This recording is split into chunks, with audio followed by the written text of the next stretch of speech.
Wonderfully Wired.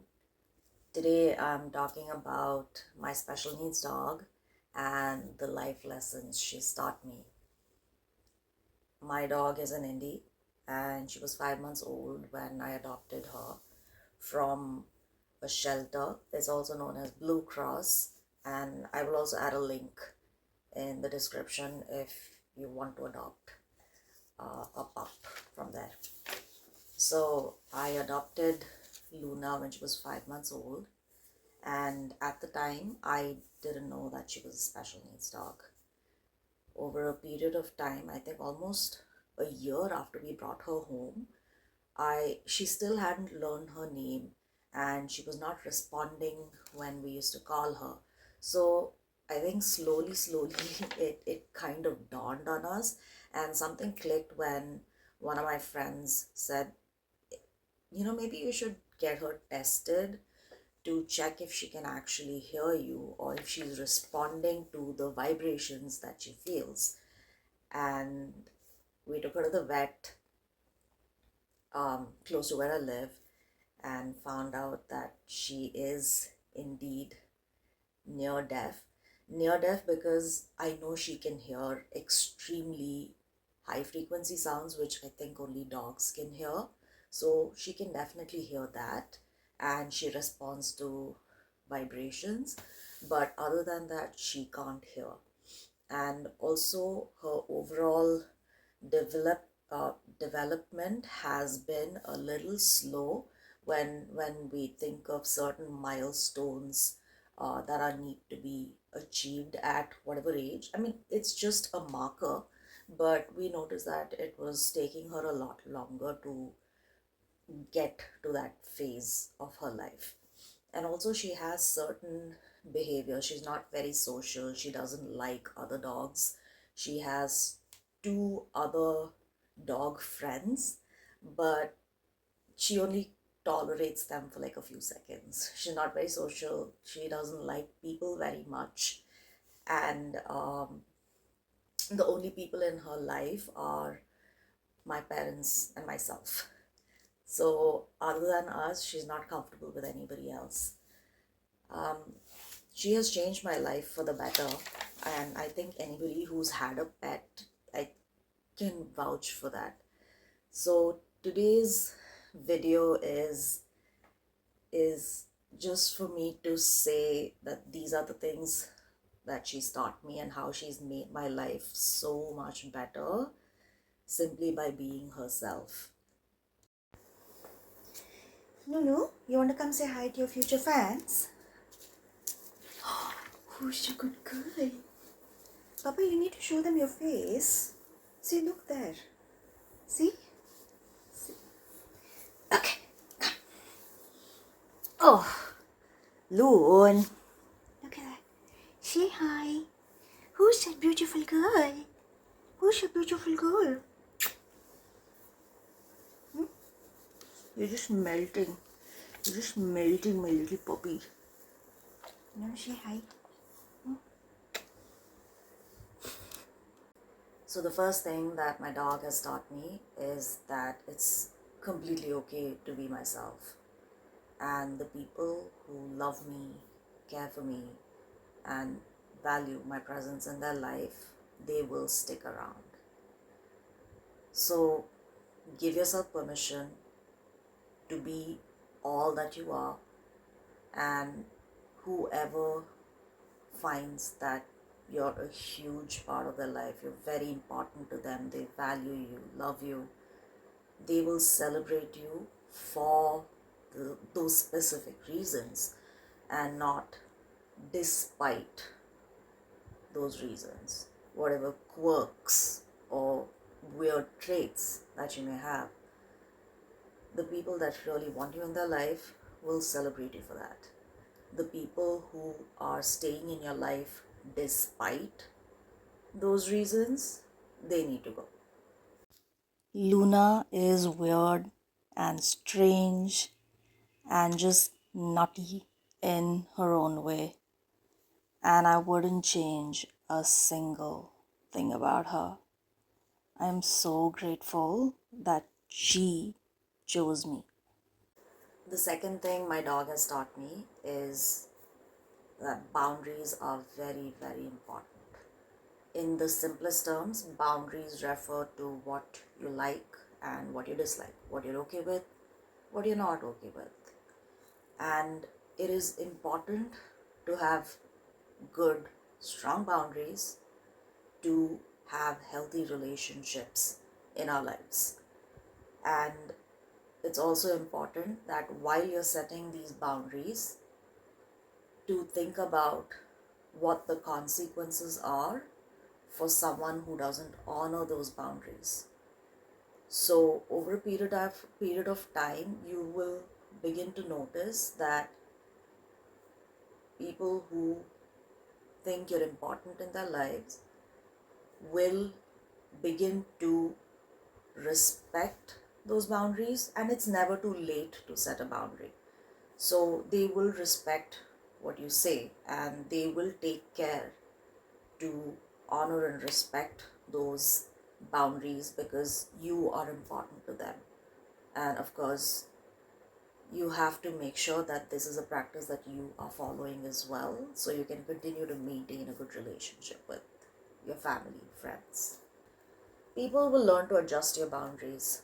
Those who can will adjust, and those who can't will drop out of your lives. So, either way, you know where you stand with them.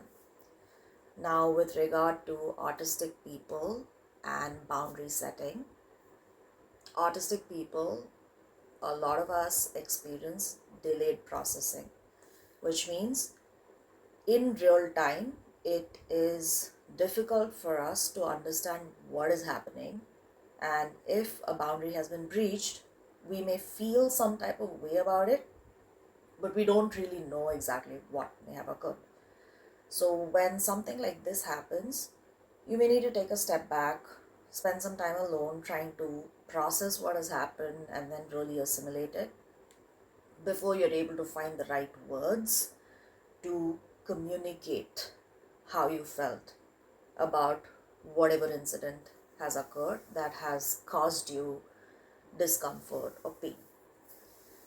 Now, once you figure out that this has this has happened, you can decide what the consequences for that particular breach is. In some cases, you might just say that, this friendship, relationship is not working anymore. In some cases, you might say, okay, this has happened, but I don't want this to happen again because it took me some time to figure out that I didn't actually like it and I wasn't able to think of it right in that moment. So, what is okay for you may be very different from what is okay for somebody else. So that is something you're going to have to decide for yourself. And please make sure that when you decide that a particular consequence is going to happen, you follow through on that consequence. Because if you don't, it is the tendency of a lot of people to just push you to a point until they get what they want. It's like with children. You have to set boundaries with kids because they'll try anything they possibly can in their power to get their way. So it's the same with a lot of adults. So please make sure that you follow through on whatever the consequence is. And the reason I learned this lesson very well from my dog is because she's very vocal about anything that displeases her. She'll growl, she'll snap, she'll just get up and walk away. And it was so amazing to see how she demonstrated her boundaries because she was so clear about it. And that was the reason why this lesson stayed with me when a tiny puppy taught me how to set boundaries. Hi, Loon. You want to smell my hat?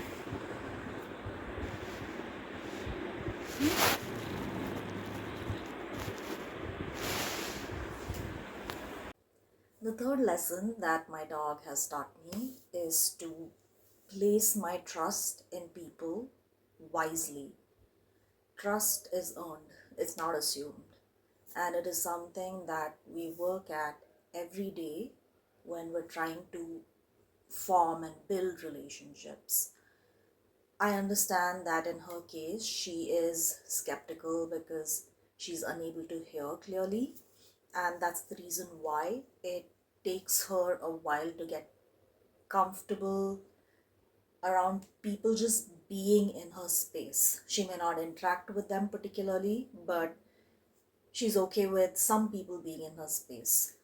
And this got me thinking, even though she's approaching trust from a point of view where she's taking her own time because of her disability, it is still a good lesson for me to learn because I've spent a lot of my life giving my trust freely to people who didn't ask for it, who didn't deserve it. And I think this is something a lot of autistic people can fall into. And it's simply because we're just trying to put our best foot forward, and sometimes we may not be in the best position to gauge someone else's intentions with us. So, placing your trust carefully in people who've worked at earning your trust is something that Luna has taught me over the last few years.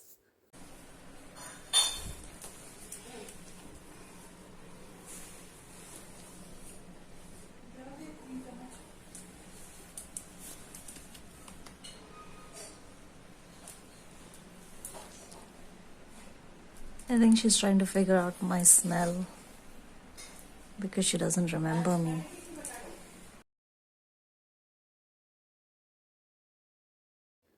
The fourth lesson that my dog has taught me is to be in a receiving state of mind.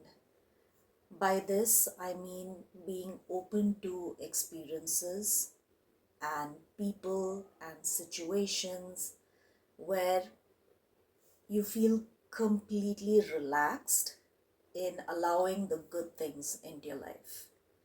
And I think this is a lesson that we can learn from animals in general.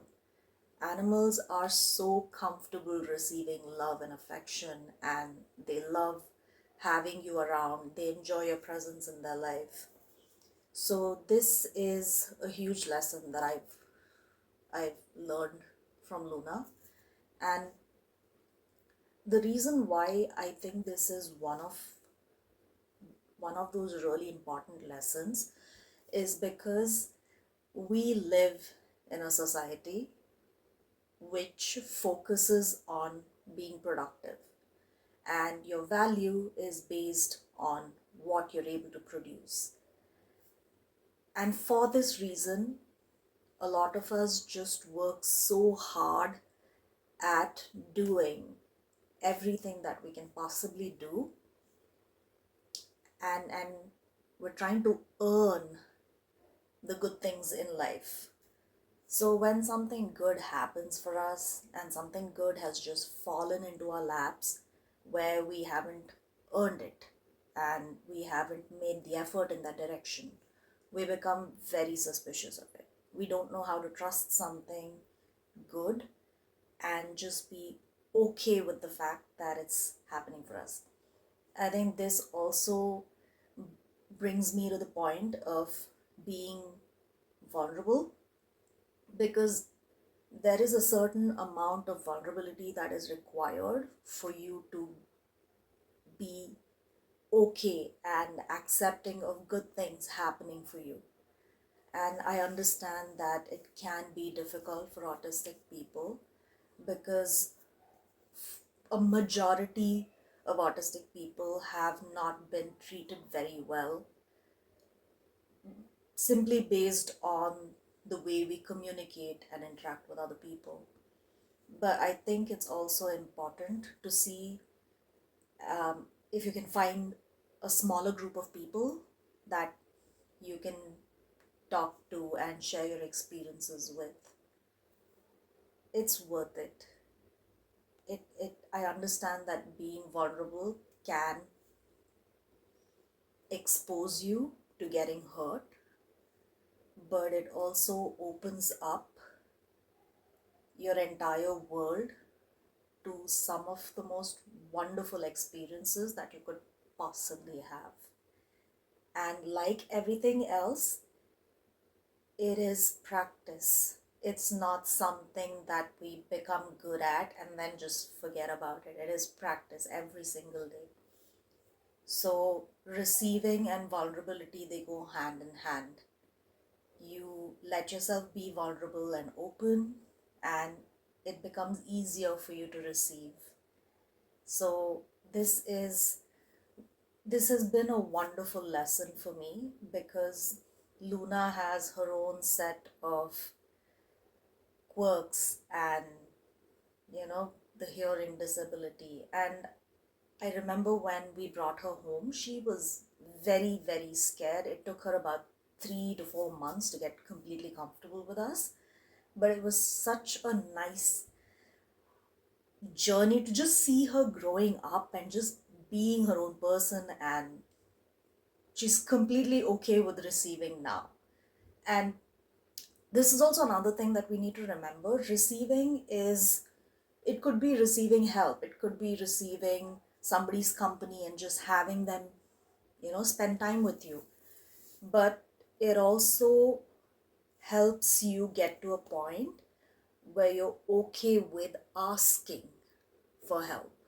And when somebody does offer you the help, you're not going to feel like, oh, but I didn't work hard at earning this. So this is definitely a lesson it's been life changing for me. This is the life.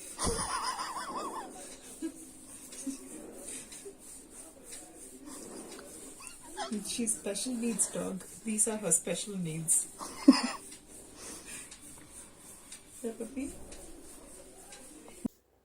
And the fifth lesson that my dog has taught me is to celebrate playtime or recreation. My dog's love language is playing fetch. Anytime I am trying to just like give her scratches and pets, she immediately runs to find whatever toy and she immediately brings it and she just wants to play. It completely lights her up. So, as humans, I think we've spent a lot of our lives focused on work and school and college and studying and doing the serious things in life that we've forgotten to enjoy our relaxation and playtime. And when I say playtime, it could be anything that lights you up. You like doing creative artwork, you like music, you enjoy dancing, you like going for a hike. It can be anything that lights you up. And it doesn't have to be limited to what one person's definition of playtime is. It could be literally anything. You want to go hard and research something that you think is super nerdy and you have a very specific interest and that lights you up, that is playtime. So it's not limited to just specific areas of your life, it could be anything that you want it to be. And it's important to engage in these things that light you up because life in general is a little serious, and I think it's important to set some time aside to not take yourself so seriously because it's exhausting, and it also makes you spend so much time in your own head thinking about your own sense of importance, and that's not always the best thing. It is important to spend some time to just chill, have fun. So engage in playtime, and if you have a pet, then maybe go for a run with your pet, or you want to just you if you have kids, then you spend some time playing with your kids.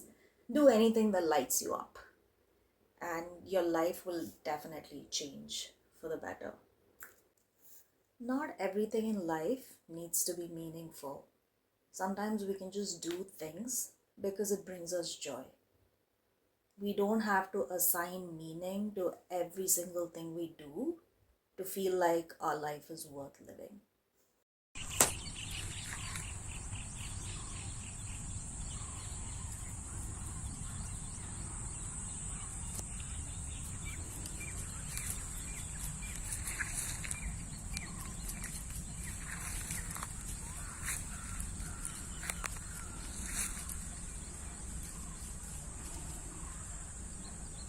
As I wrap up this video, I would like to mention that I understand that a human being's experiences are vastly different from a dog's or an animal's experiences.